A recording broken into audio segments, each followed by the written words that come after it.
Homer! Homer! Homer!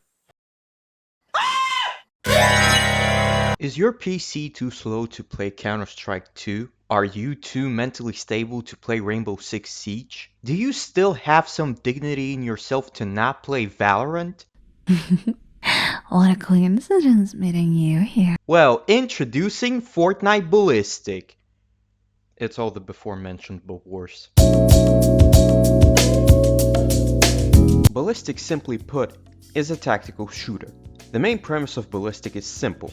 You load into a match, lock in your main gadget, get assigned on which team you're playing, defenders or attackers, or simply terrorists or counter-terrorists, and after a certain amount of rounds, you switch sides. On defense, you have to either kill all the attackers or defuse the bomb, while on the attacker's side, you have to either kill all the defenders or plant the bomb and make sure it detonates.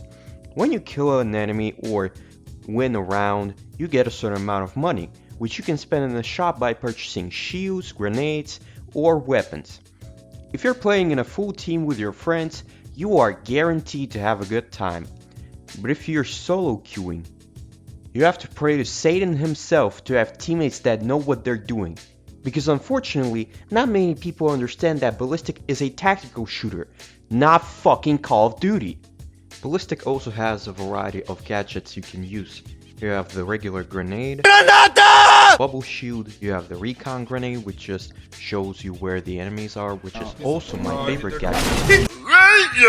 You have the proximity mine, you also have medmist smoke, impulse grenade, the fire grenade, overdrive which is just nitro, and the wall which, pretty self-explanatory, places a wall in front of you.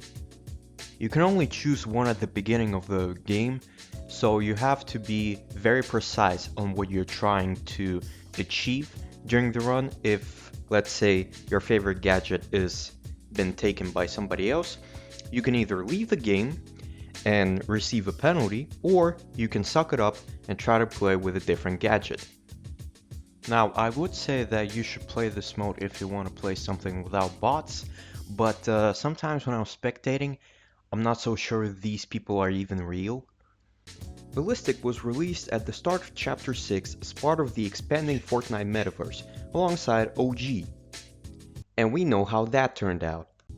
And you know, it would have been all great and all if this was it, and it would get consistent updates with shell maps getting textures from time to time, but Chapter 6 has finished, and we only have 2 textured maps.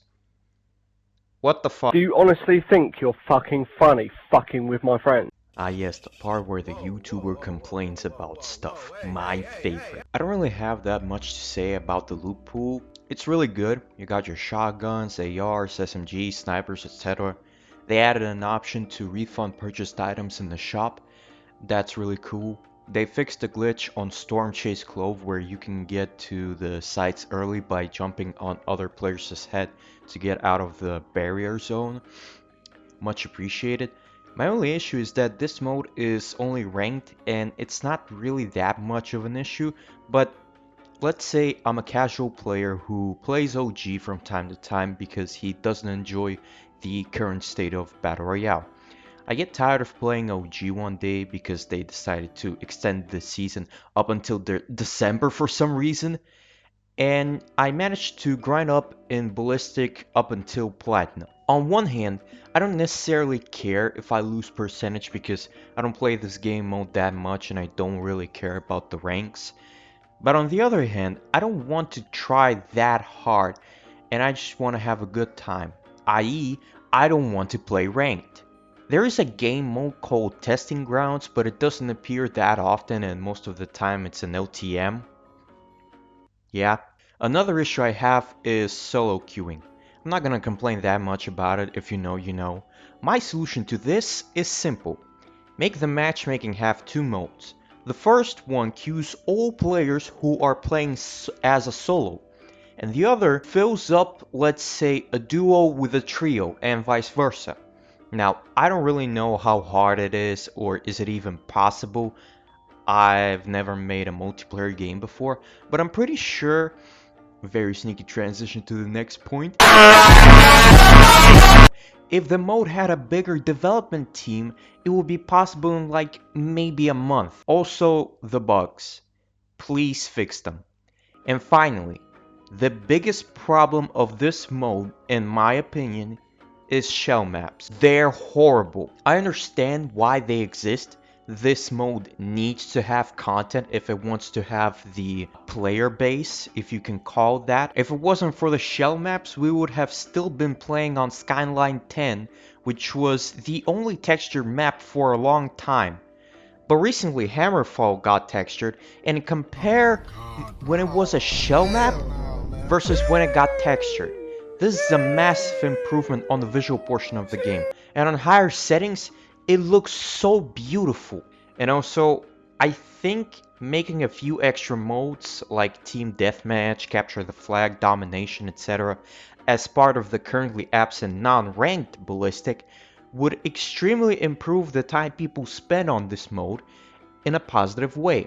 Maybe it would even create a whole new fan base for this mode. The funniest part is there are already maps made by people in creative that have domination and team deathmatch mechanics, and even Epic Games themselves made a first-person domination game mode. So what is the issue here? Why can't they do this? That's all I really have for today. If you watched the video till the end, thank you so much. I appreciate it a lot. And it would make me extremely happy if you like the video and subscribe to the channel. Also, please follow me on Twitter. Every time I go there, there's a slight chance I might post something mentally concerning. And as always, I'll see you guys in the next one. 6-7.